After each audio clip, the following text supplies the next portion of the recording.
Welcome to Armstrong. Tonight, and may I stress, tonight, it's a night show with the Kool Time Kruisers here in Columbiana, Ohio. Got a lot in store for you, so let's go in and check it out.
I have Dennis McVeigh here from Canton, Ohio, and Dennis, I guess, is in charge of the Ohio Star Cars.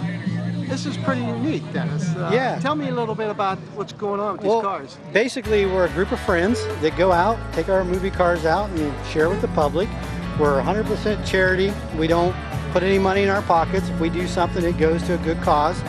But my car happens to be one from the 2005 movie, so it's a rare stunt car. And each one of the cars have some rare things about them as well. Is this an actual car from the movie? Yeah, this is a drift car. This is a Reese Millen limited edition, which Reese was actually the driver of the General Lee in the 2005 So they had movie. certain cars for certain things? Yes, they jumped certain cars. They had cars for different stunts. They were set up different ways. So if you look in the rear wheels of this car, it's got special brakes on it to slide in and out of the corners, which makes that movie magic come alive. Oh, that's sweet. That's sweet. That's sweet. So tell me a little bit about the car. How long have you owned her? I bought it right after the movie was over, back in 2006. The movie came out in 2005. John Schneider's used it. Tom Wopat was actually at my house here recently. We have a website that has all the information on it, which is actually www.01fun.net. And like I said, we have everything posted on there, and it's just a great hobby. Come out and enjoy it with the people. We all drove about 2 hours to get here tonight. Well, we're glad to have you. Through the rain. We're glad to have you. Yeah, we a lot of times these cars don't see rain, but yeah, we made it over for a good cause, and we actually had Herbie the Love Bug join us tonight. Oh yeah, Herbie's here too. Yeah. That's good. Yeah. So we have two more cars that couldn't make it tonight. What were the other cars? Barney Five's police car. Oh, okay. It's autographed by Don Knotts. And then we have the Starsky and Hutch car, which is also autographed by all the characters as well. So tell me, how did you guys get this going? How did you get the Ohio Star Well, cars? it actually started with me and Knight Rider, Cameron Higgins that owns the Knight Rider. We met at a show, and we said, you know what, it'd be nice to just keep getting more movie cars together. And it just started to escalate, and the next thing you know, one more, and it just keeps growing each year. So. But, it's a neat idea. It's something you don't see. You know, you might see one of these, or you know, maybe we had a Knight Rider on before a couple years ago, but it wasn't a true one like this one over here. Yeah. So, like I said, we're just a bunch of good old boys that get out and enjoy sharing them with the public. We're not anybody famous, but we have a lot of fun with them. So. Okay, so later on, we're going to see you do some drifting in this, right? On the highway here, on 14, Route 14. Yeah, if they'll let me, it's easy to do. It's easy to do? Oh, yeah. What makes it so easy? 600 horsepower. Oh, yeah? That'll do it, huh? Yeah. It'll, on a dry road, it wants to slide sideways, so... But yeah, it's like I said, I can't say enough about my friends. Each one of them are dedicated. We call each other up and say, hey, we're going to this show. And if it's for a good cause, we're going there. We'll be doing a show on the 25th for the Shriners up in Brookfield. So that'll be a good show. Brookfield Heights. Brookfield Heights, okay. For the Shriners Burns Because Hospital. we got a Brookfield, Ohio, not far from here. So yeah, it's in the Cruising Times magazine. It's full layout. So, but yeah, it's like I said, it's a blast. I mean, we can't say enough good things about the fans coming out and looking at them and everything we do with them. Standing in front of a 1948 Anglia owned by Big Rick from Austintown. Hi, Rick. Hi, how you doing, Rick? Big Rick. Little Rick. The Rick Show. The Rick Show. We got a lot of Ricks. What happened to Rick? Yeah. Hey, this is nice, Rick. How's it going? Thank you very much. It's a beautiful car to ride. I mean, you get a lot of looks like, well, it caught your eye, didn't it? Well, sure did. That's why we're talking here. Yep. Sure did. Where'd you find this thing at? In 1978, we were down in the Ohio, Kentucky line, and we were taking refuge from a heavy storm, and we were doing some deer hunting down there. Walked into a coal mine, and I saw something glistening behind me. Walked down, found this car, not in this shape, of course. Made arrangements with the owner of the property, and a couple weeks later, the car was in my possession. That was in 1978. 1980 was the first time I went on the road, and it's been rebuilt probably about 4 or 5 times over the years. The first 25 years I had the car, I kept it in primer because back I wanted to build it like the 50s, 60s hot rods, and those guys never painted the cars back then.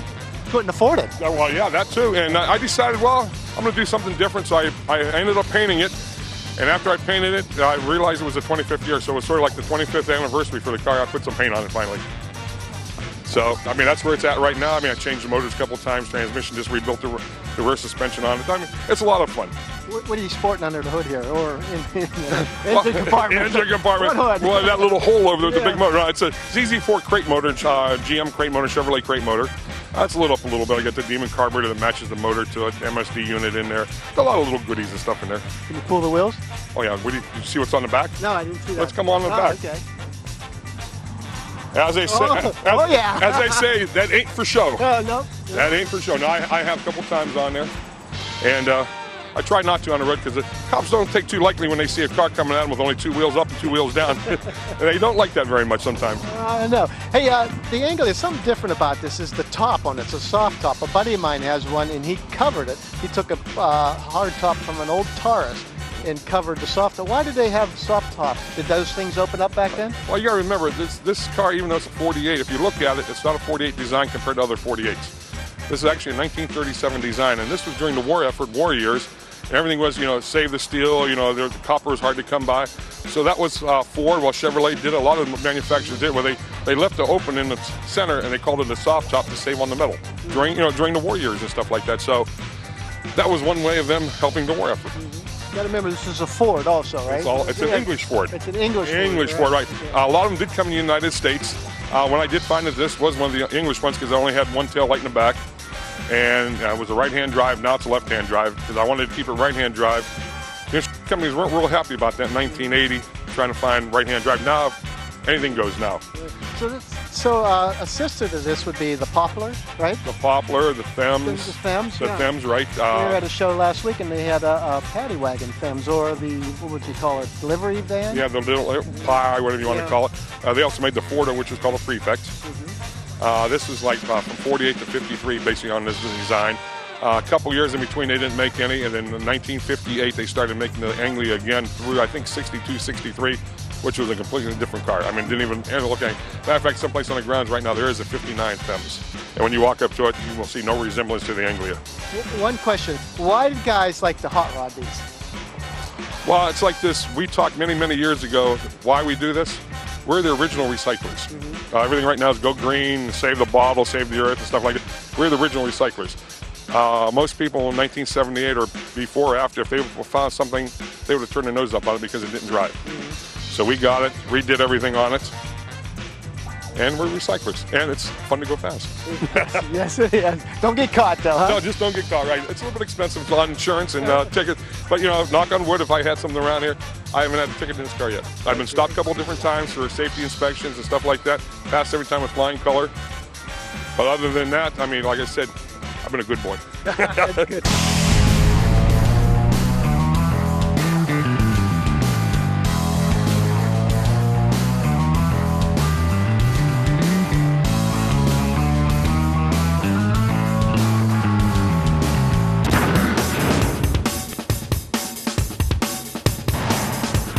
I got Jody Boreal with me from Columbiana, right around the corner here. Where do you live? 3 miles from here? About 3 miles, yes. And Jody has an 86 Monte Carlo SS.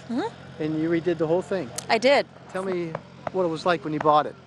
It was red when I bought it, but the interior had faded out quite a bit, and it was red, but the paint was lacquer checked, and it needed a lot of help. So we took it clear down to bare metal, repainted the entire car, redid the interior, and then last winter we put a new engine and whole drivetrain in it.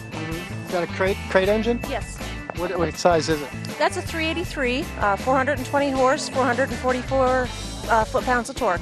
420 horse. This thing must move pretty good, huh? It does. It keeps up with traffic. This is your car, right? It's not your husband's. This is your baby. This is my baby. My husband has a Chevelle and a Camaro, and this one's mine. You have a name for her? For him or her? No, not really. Okay. No, I haven't really got around to naming it yet. What kind of shape was it in when you bought it? Actually, it was in pretty good shape. Originally, it came from Texas. A guy had brought it up here and was going to redo it with his son, and his son went back down to Texas with his mother, and he sold it to me. That's a good start, Texas. You know, up here everything kind of rots away and everything, but that's it. Again, nice solid body. That's the main thing. Yeah, no mud in the car whatsoever. We found a little bit of leakage on the T-tops, fixed that, repainted it. It came out beautiful. Those are nice at T-tops. You don't see these too often on the 86s. Hey, how about the paint? What color is that? That is a Dodge Viper red paint that we picked off of a, I believe it was a 92 Dodge Viper. Looks red in certain lights, look orange in another. Like the old Corvettes. You ever see those? They're red, but they look like they're orange. Kind of a flip-flop paint. It's nice. The body's straight on this and everything. Everything matching. It's really nice. How about the rims on it? That caught my eyes, too. What kind of rims are those? Those are actually from Intro Wheels. Those come out of a company in California. You call them up and tell them what you're interested in, and they will already have the back spacing usually done, and they'll hand make them for you and ship them to your door. But I've yet to see another set around here. Yeah, those are unique. They're really nice. And those are what, 17s? Yes, those are 17s. And you lowered the car. You dropped the car. Yeah, put 2-inch drop spindles on it. You did a nice job on it. Thank you. It's very seldom you see women driving cars, especially this nice, you know. But it's a real treat. Keeps me out of trouble. My husband says, you know, he married me for my toolbox, but we have a good time with it. We do everything but the paint, so we do all the work ourselves except painting the car. So it's a lot of fun to work together in the garage, and keeps us busy during the winter.